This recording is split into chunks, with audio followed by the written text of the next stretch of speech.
Finally, I have a good recipe. It's risen beautifully. Less water is the trick. Maybe because the flour is a lot damper than we realised, but that's a beautiful loaf. Thank you for looking. What is it? 17th of June, 2022. A little after 10:30 p.m. at night.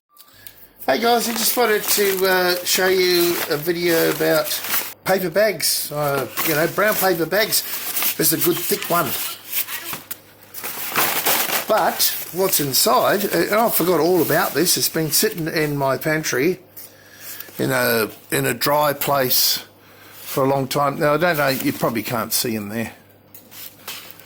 But if I put my hand in there, I've got a jar here. This is my sage.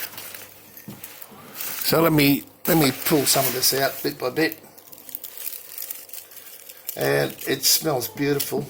I might have to crush this in a bit. Oh, it smells gorgeous. Sorry, just smelling it there.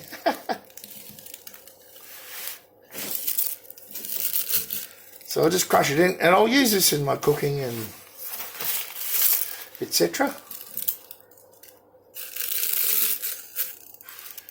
Because, you know, when you put it in your cooking, etc., it's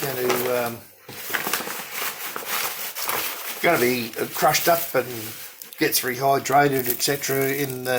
in whatever you're using it with, for. I mean, I should make a loaf of bread with some of this. Gorgeous. Anyway, don't want to waste any. And it goes a long way. I find I don't need much more than this, over a year. Well, it depends on what you're doing with it, I guess. But apart from the sage, the important thing here is the value of these sturdy paper bags. They're very thick. They're amazing for drying herbs, etc. Looks good. Okay, so I'm just going to, I won't waste anything. I'll just pick up as many little bits as I can. Put the lid on. That's a preserving jar. And I've got a nice lot of sage there. A little bit wasted there, but there's a bit of oxygen in there, etc. I guess if you want to keep it for a long time, you could put oxygen absorbers or vacuum seal,